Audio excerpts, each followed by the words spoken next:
Namo Myoho Renge Kyo. So here we are again. Thank you so much for being here and participating in our Sangha. Namo Myoho Renge Kyo. Thanks. We're getting new people joining online in our community here on YouTube. That's fantastic. Welcome. And new participants in so many ways, asking questions, and which is great because it gives me an exciting context to my discussions on these different Buddhist writings. Excuse me while I turn on my light here so I can see what I'm reading. And yeah, it's important for me to know what your questions are because this is limited as it is, one way as a video.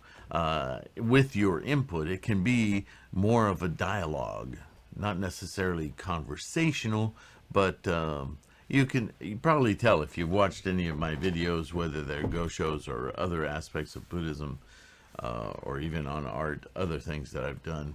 I'm a very conversational kind of guy, even probably shouldn't say it that way, but yeah, I have conversations with myself. I think we all do, but maybe that's just the way I see the world. There's always an inner dialogue going on. And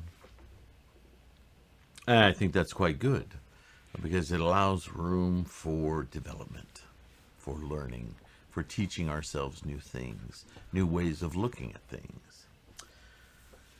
And we are in the midst of offerings for deceased ancestors. Now, Nichiren's already introduced us to this concept, historically speaking, but he's going to start swinging a little different direction here. So let's continue and see how this moves along.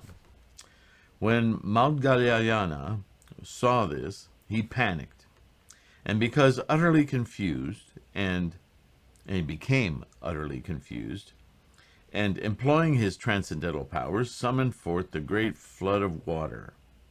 But the water turned into firewood, and his mother's body only burned more fiercely, the sight of which filled him with even greater pity.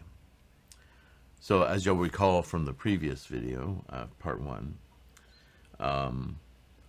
the existence of the afterlife is the after remembrances going on in the remaining people who are living. So in Maudgalyayana, we see evidence of his perception of his mother pared down to quintessential nature, because there's no conversating with this person. They're dead, they're gone. So what remains is an inner conversation, an inner dialogue with the person and their influences and their impressions upon those who remain, in this case, Maudgalyayana. You follow? This is important because he's taking his impressions and his insights and his concerns and his worries, and he's abstracting them into something real.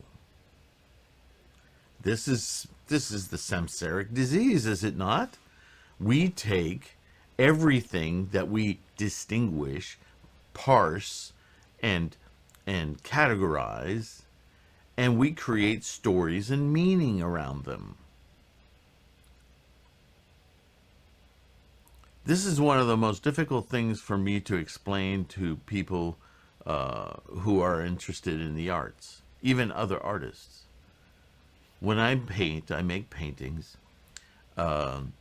This is the exact activity that I'm trying to question, document, push, shake up. And instead of seeing that I'm titillating or disrupting mental impressions, the tendency of viewers is to immediately make value judgments based on their concrete ideas of what's happening on the canvas. And of course, their relationship with it is art. It's their relationship with it. But to then immediately externalize it as this does this to me and it's your fault because you think this way is is the most frustrating thing as an artist. Now, this same thing is being discussed in Buddhism, especially around something as traumatic as death, which it shouldn't be, and I don't mean to trivialize it, but if as a Buddhist you truly understand that life is a series of discrete moments constantly happening, if we just sat and lamented endlessly over the last moment that died, I mean, that's a kind of depression I can't even fathom, nor do I want to. But if you're interested in the 10 worlds and the realms, that would definitely be the world of hell, would it not? Okay. So right now, Magdalayana is in that world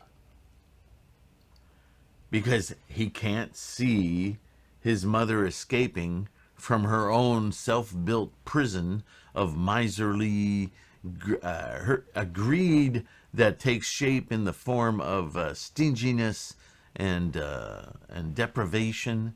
So of course, if that's what he focuses on about what he remembers about his mother, she's in a hell of incessant suffering. She's in the hell of hunger, cannot be satiated. And everything he does to help her mentally, in his mind, I'm going to feed her, and that's going to assuage this sense I have of her hellness.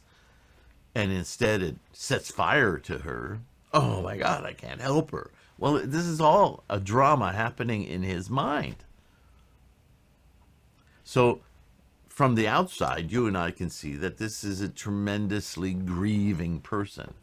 But Buddhism digs into there to see how the mind is working to create that misery for that person. And it's different for you and it's different for me and everyone. It's very specific, right? But it's a very fascinating insight into how Buddhism takes apart these mental mechanisms to analyze them, to understand them, to cease their formations in order to liberate our current existing life from that mechanism of attachments, ego, pain, suffering, right? This is a great example using one of the most powerful experiences of living beings. It's even more powerful than birth because we don't think so much about birth. We have expectations around it. It's the death part that has been used for millennia to manipulate and control us by those who would see the vulnerability of people experiencing it for themselves or others, right? Let's move on. Magdalayana, realizing that his own transcendental powers were altogether inadequate to remedy the situation, raced away and in an instant appeared in the presence of the Buddha, where he presented his tearful appeal. What can I do? Quote, I was born into a family of believers of Brahmanism, but later I became a disciple of the Buddha.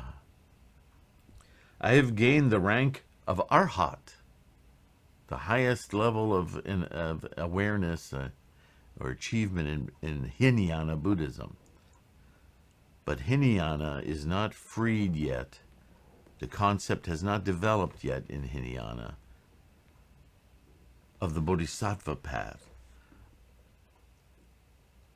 The Bodhisattva in Hinayana is something that the Arhat achieves after death. In other words, it hasn't let go of this egotistical attachment to self.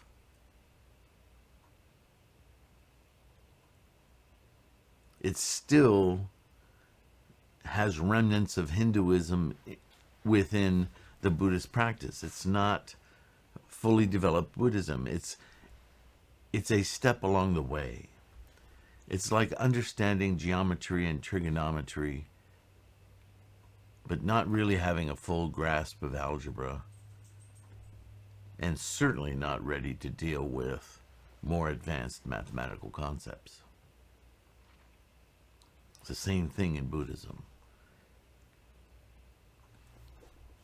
Freed myself from rebirth in the threefold world, and acquired the 3 insights and the 6 transcendental powers that go with the status of Arhat.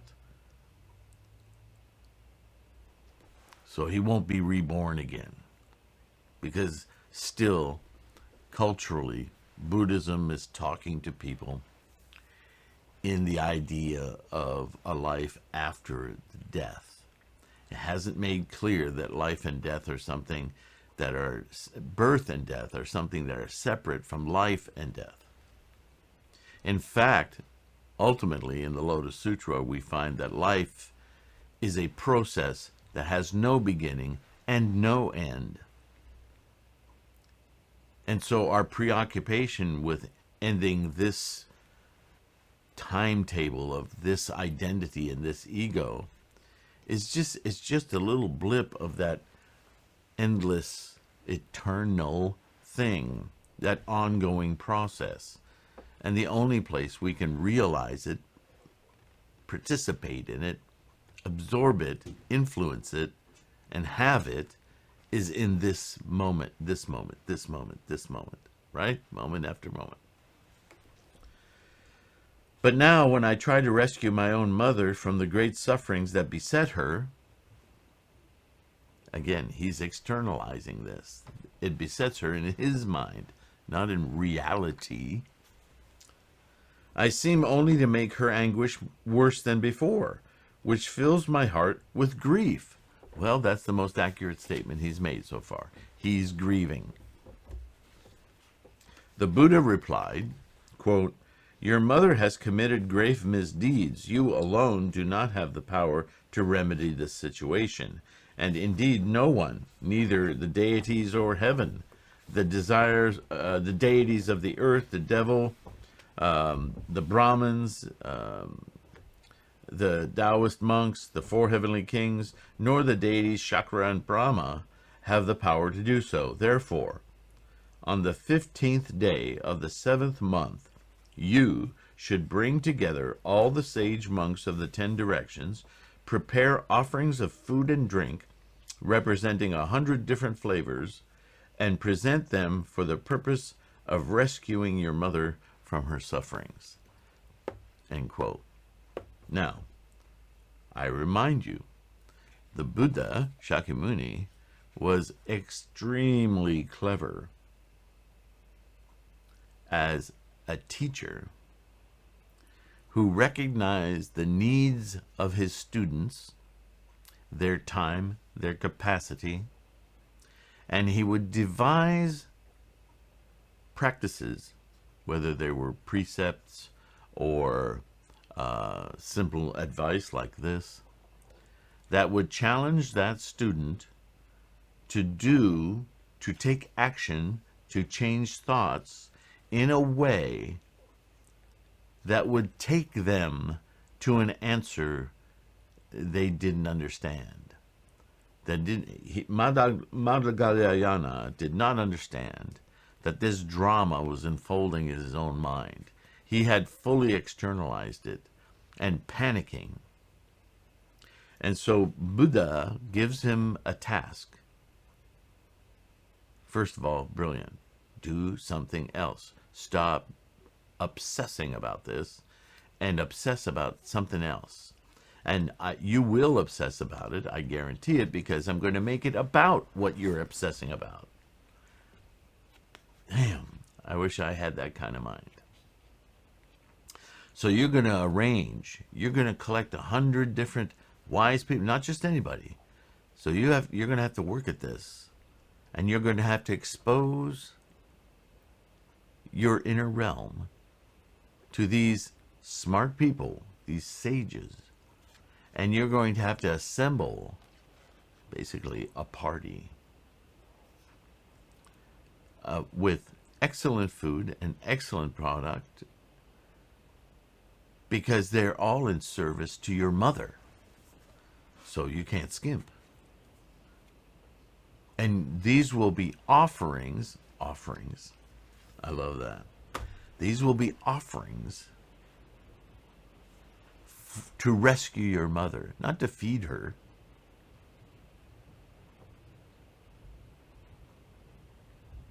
Not to make her feel better, but to rescue her from the hell she's in. Ooh, you get it already? Rescuing her from the hell she's in.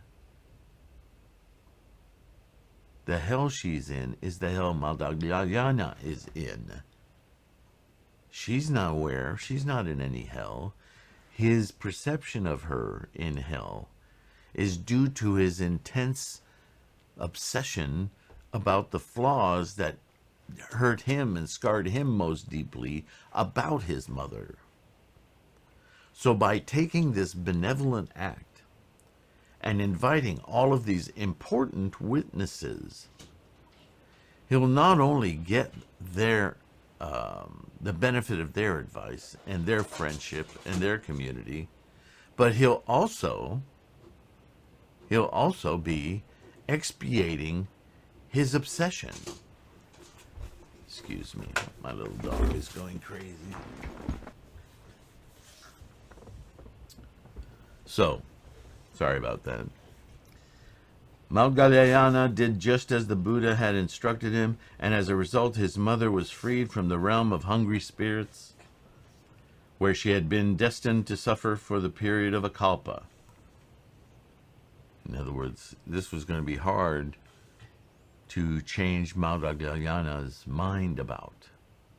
He was stuck. He was obsessing.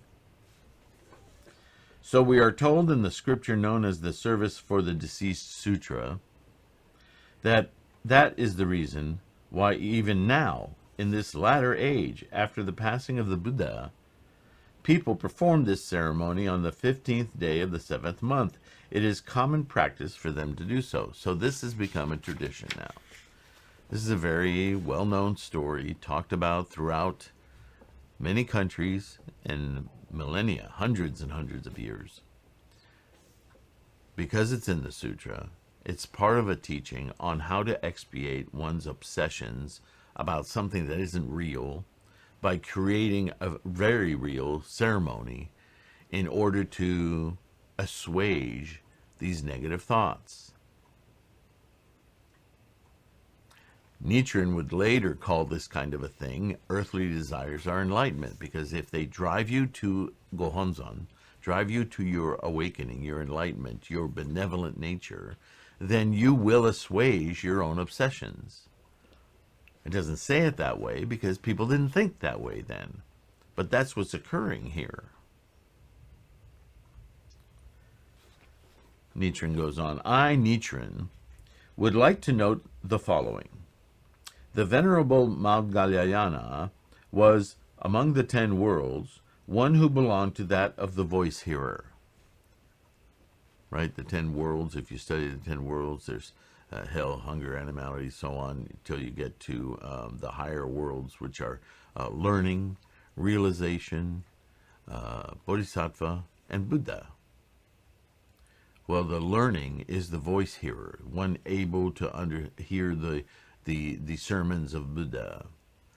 The world of realization is one world higher or closer to your Buddha nature, which not only is able to understand and learn the concepts and the sermons of the Buddha, but able to apply them to one's own life. And this is the step that Madhyayana hasn't fully taken yet.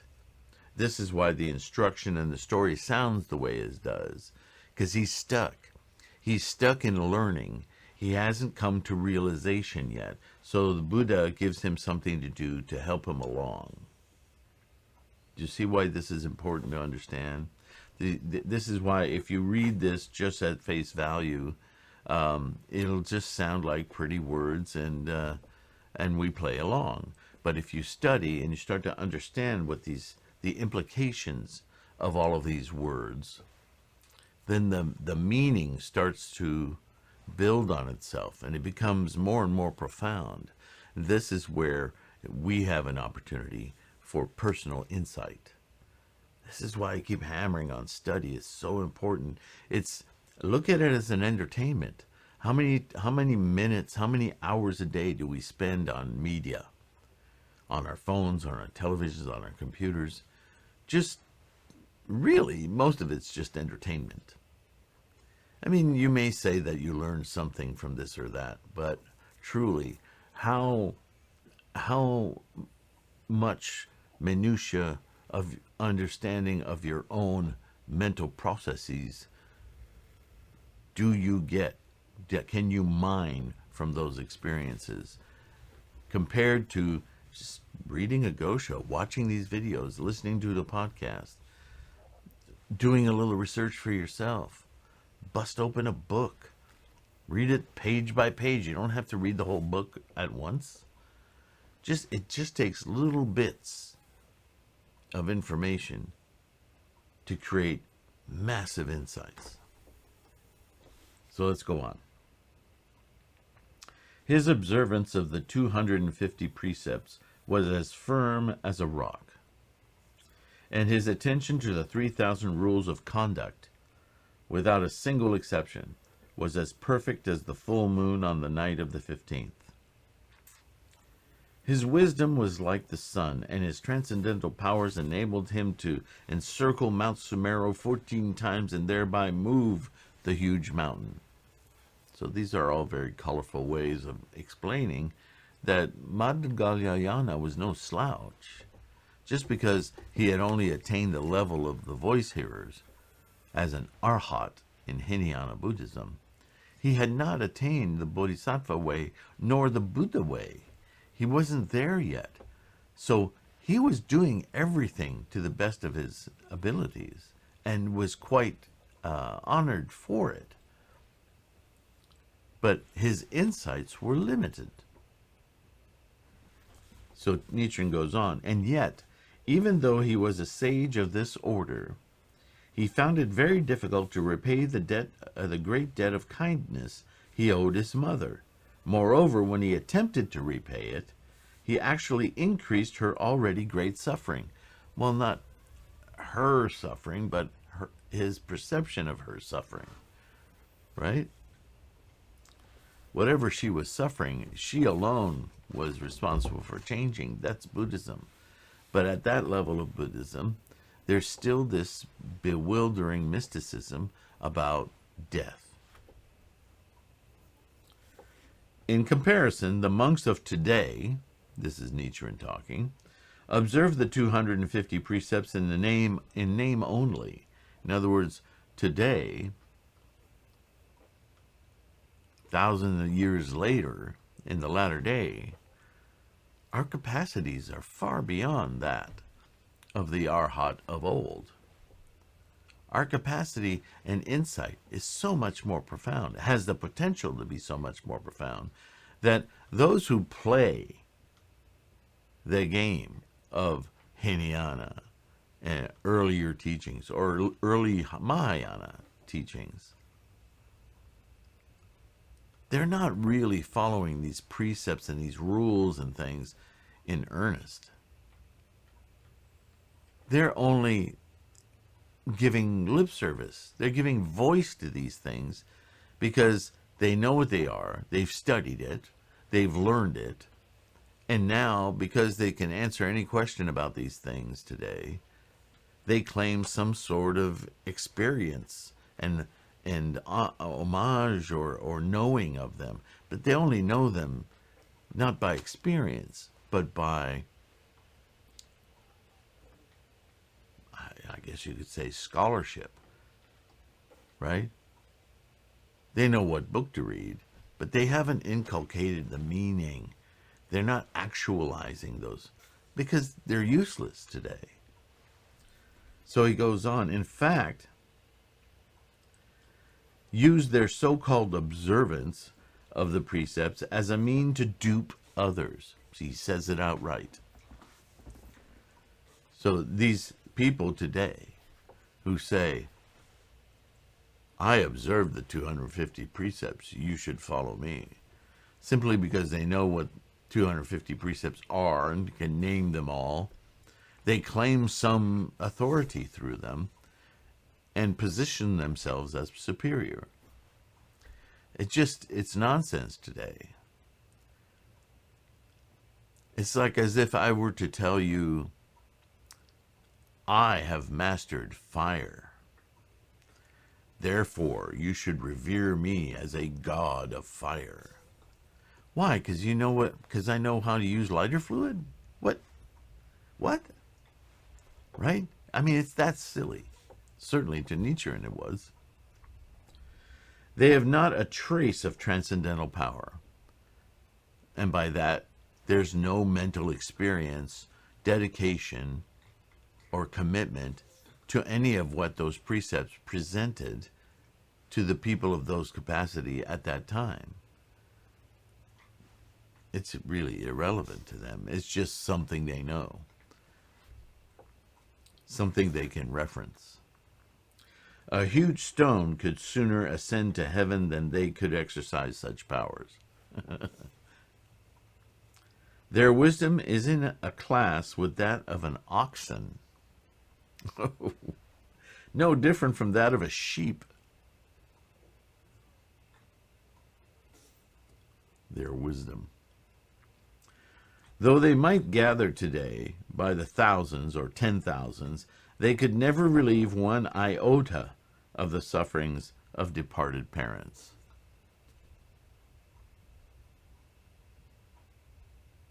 Not only is that factual, because that's fantasy, magical thinking, but even if you convert that into, as I was explaining earlier, personal experience, they can't affect that grieving in any way possible. They don't have the mental wherewithal. So Nichiren goes on, all things considered, the reason the Venerable Madhyayana could not rescue his own mother from suffering was that he put his resolute mind in the Hinayana version of Buddhism and devoted himself to the observance of the 250 precepts. According to the Virmalakirti Sutra, the layman called Virmalakirti criticized Madhyayana, saying, quote, those who give alms to you will fall into the three evil paths, end quote.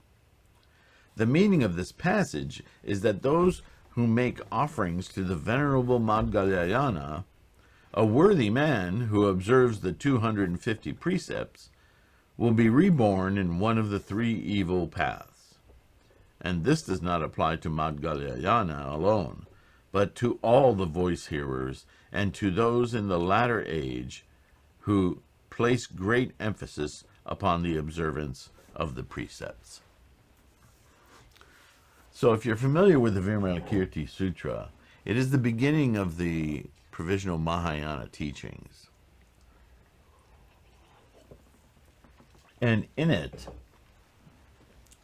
Shakyamuni tells this story of Virmalakirti as a transitory expedient means, a teaching that is saying that what you've accomplished and what you've learned up until this time are lower vehicle teachings, and they will not take you to your full enlightenment. Your powers of perception are limited here. You must go on now into more advanced teachings. So this is what the story of the Sutra of Virmalakirti is about. We're transitioning from one period to another. Do you follow?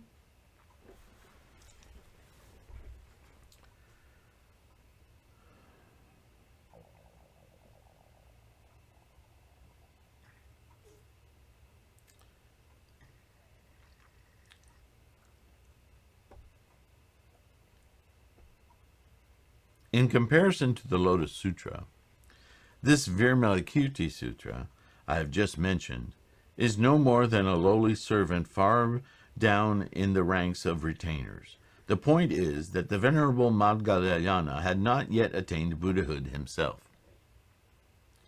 Since he himself had not yet attained Buddhahood, understood the way of realization, Bodhisattva and Buddhahood, it was very difficult for him to relieve the sufferings of his parents in his own mental life. And how much more difficult would it have been for him to do so for anyone else? He didn't know how to get there. And those people today who practice the way he did are the same. They cut themselves off from realization, Bodhisattva, and Buddhahood. Later, however, following the teachings of the Lotus Sutra to honestly discard expedient means, the Venerable Madhgalyayana summarily rejected and cast aside the 250 precepts of the Hinayana teachings and chanted Namo Myoho Renge Kyo. In time, Madhgalyayana attained Buddhahood and was called by the name Tamalapatra, Sandalwood Fragrance Buddha. And at that time, his father and mother too attained Buddhahood. Hence, it is said in the Lotus Sutra, quote, "Then our wishes will be fulfilled, and the longings of the multitude will likewise be satisfied." So this is in the Virmalakirti, but this is discussed in the Lotus. So that the teachings are all connected, you see. And again, this is why I remind you, the Lotus Sutra sits atop the scholarship of previous sutras. They all are preparatory in order to achieve the enlightenment of the Buddha way. Myoho Renge Kyo. Madhgalyayana's physical body was inherited by him from his parents. Right? We've talked about the three entities in a birth before. Therefore, when his own physical body attained Buddhahood, the bodies of his father and mother likewise attained Buddhahood. You remember what that means, right? We're three entities. When we are born, we are the energy that is us. Us. We, I. But we are manufactured, we manifest this I through the egg and the sperm of two other people whose energies we also absorb. They become a part of who we are, ourselves. That's why it says the flesh of the mother and the father. Doesn't mean their skin, their tan, whatever. Although many attributes that their energies, their karma contains, becomes amalgamated with our own. So there's three entities there. You aren't a combination of your mother and father. Your mother and father are the vehicles through which your amalgam comes through. So you're all together. And when they perish, when your mother dies, when your father dies, they exist, their karma still continues to exist in your physical body, and that physical body spawns your samsaric mind, your human mind, attached to those karmas, those energies.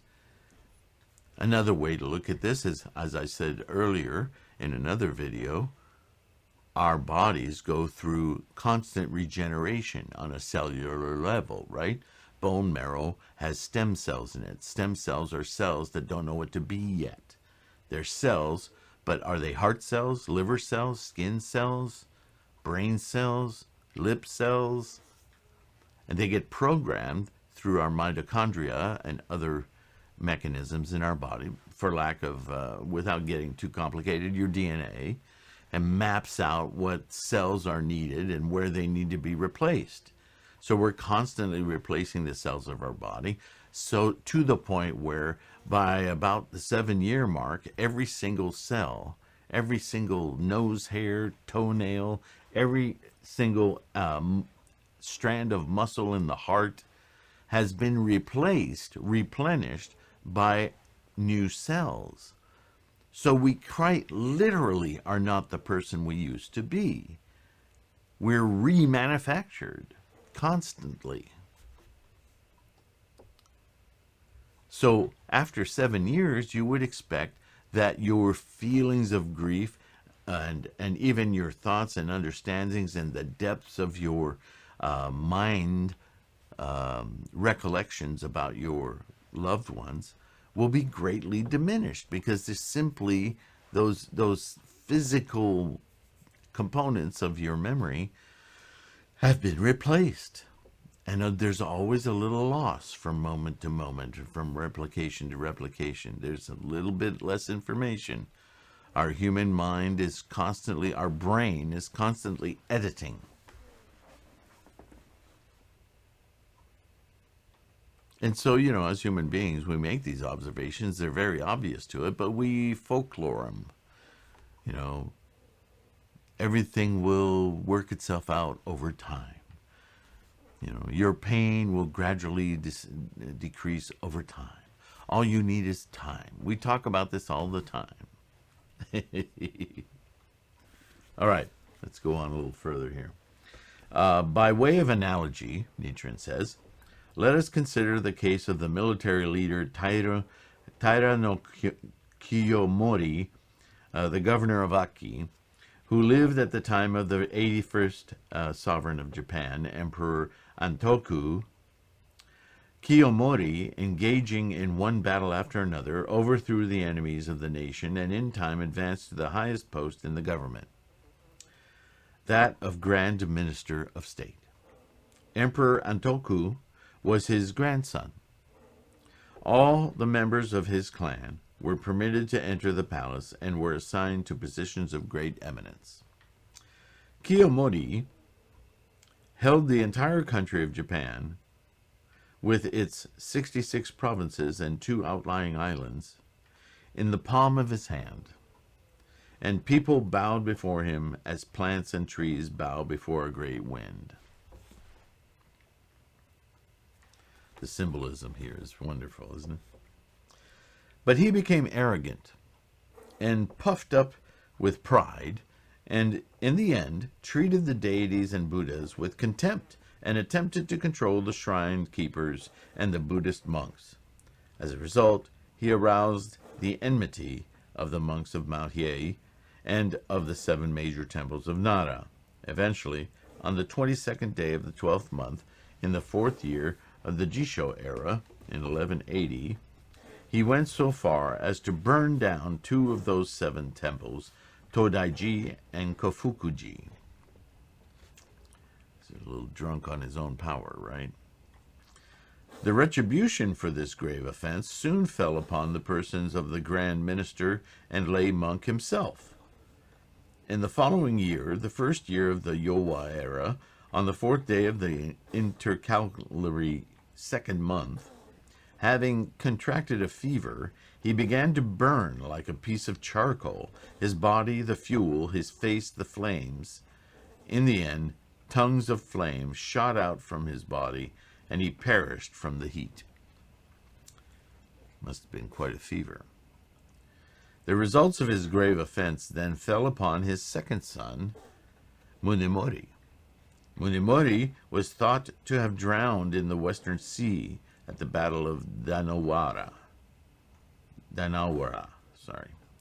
But he came floating up on the eastern horizon, where he was captured, bound, and forced to kneel in the presence of the great general of the right, Minamoto no Yoritomo. Meanwhile, Kiyomori's 3rd son, Tomomori, threw himself into the sea and ended up as the excrement of fish. So he was eaten by fish, right?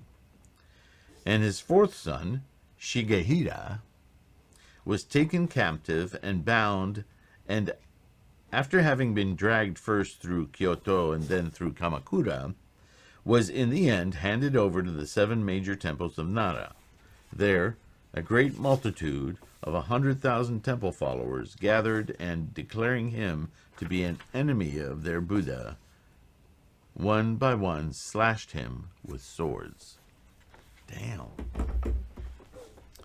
All because their father became arrogant. And not just arrogant, but arrogant to the point of tearing down the temples on Nara, burning 2 of them to the ground. The greatest evil among evil produces consequences that not only affect the perpetrators personally, but extend to their sons, their grandsons, and so on down to the 7th generation. And the same is true of the greatest good among good. So, you've probably heard this colloquialism, favorite, not a story, but what do you call these things? Just a saying, one of these, what's the word? Anyway, you will hear said that your deeds, your actions, actually impact upon your bloodline, your ancestry, 7 generations back and 7 generations forward. So that's where these kind of sayings come from. It's an indication that our karma, as we influence it, is affected and affects future results, effects from karma. Throughout time, throughout our environment, as well as ourselves. We are not singular things. We are a multitude of things, all working through our focused idea of self. This is the Itai Doshin thing, right? The Venerable Madhyayana put his resolute mind in the Lotus Sutra, which is the greatest good there is, and thus not only did he himself attain Buddhahood, but his mother and father did so as well. Do you see why the story now? To indicate this impact being more than this perceived human ego entity, I. All of those illusions about our experience of life, which surpasses, broadens our understanding of our influence. And our influence says we are like a ball of light that is constantly emitting light and absorbing darkness or light. I don't want to say darkness because now we'll have all kinds of meanings attached to that. I'm just talking about photons themselves, right? We're an exchange of energy. We're just a focal point within the whole being the entire universe. We are just this little focus of that energy, but that energy isn't unique to us. Our perception of it samsarically is unique. And that's where the rub is, right? And amazing as it may seem, all the fathers and mothers of the preceding 7 generations and 7 generations that followed, indeed, of countless lifetimes before and after, were able to become Buddhas. In addition, all their sons, their wives, their husbands, their retainers, supporters, and countless other persons not only were enabled to escape from the 3 evil paths, but all attained the first stage of security, and then Buddhahood, the stage of perfect enlightenment. So this is this influence is part and parcel of the thinking of Kozen Rufu. It's the part and parcel of the thinking of the Bodhisattva way, and it's here described at a subatomic level. By that I mean, let's say a cellular level. It's easier to maybe picture that our propagation efforts, as we now are discussing Buddhism, is propagation. This is how we think of propagation, right? But in fact, the changing of our own mental attitudes, our life condition, is propagation. Because by doing so, we affect our environment, all of our environment, throughout time without time, because Buddhahood has no time.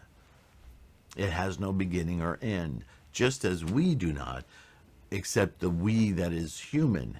We perceive a timeline, and that's what gives us a beginning and an ending. But that is an illusion. We are part of an endless process. Life, which in itself is Buddha. Make sense?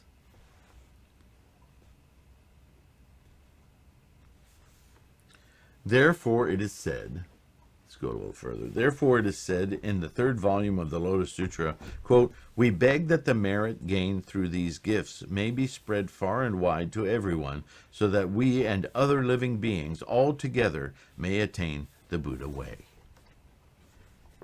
And I think with that,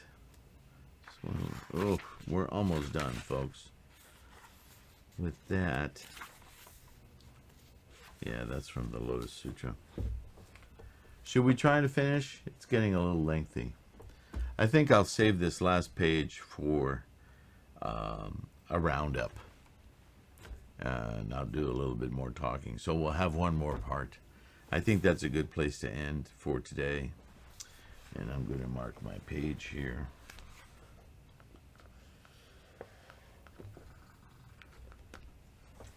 Now, I will say, and I'll reiterate this when we continue, this is a conversation with a grandmother.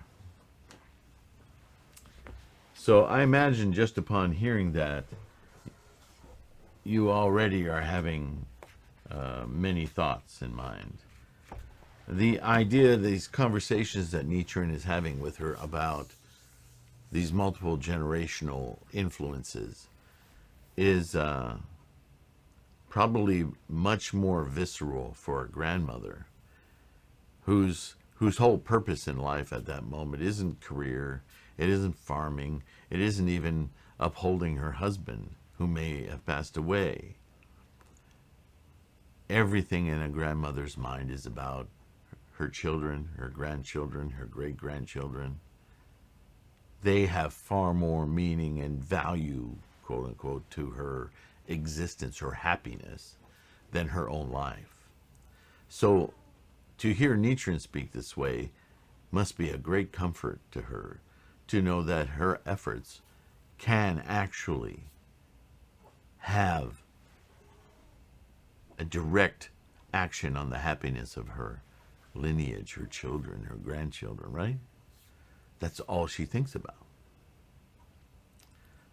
But in truth, all of us should be able to have that compassion, that kind of thinking. I think it may take 80 years of life for us to finally start to beat our attachments out of our head and get humble. It sure would be easier if we could do it early on, though. So I encourage you, deepen your practice. Study, it's fun. And thank you again for being here. Namo Myoho Renge Kyo. And I'll see you in the next one. Don't forget to download the podcast, the Buddhahood podcast, anywhere you get your podcasts. Bye-bye.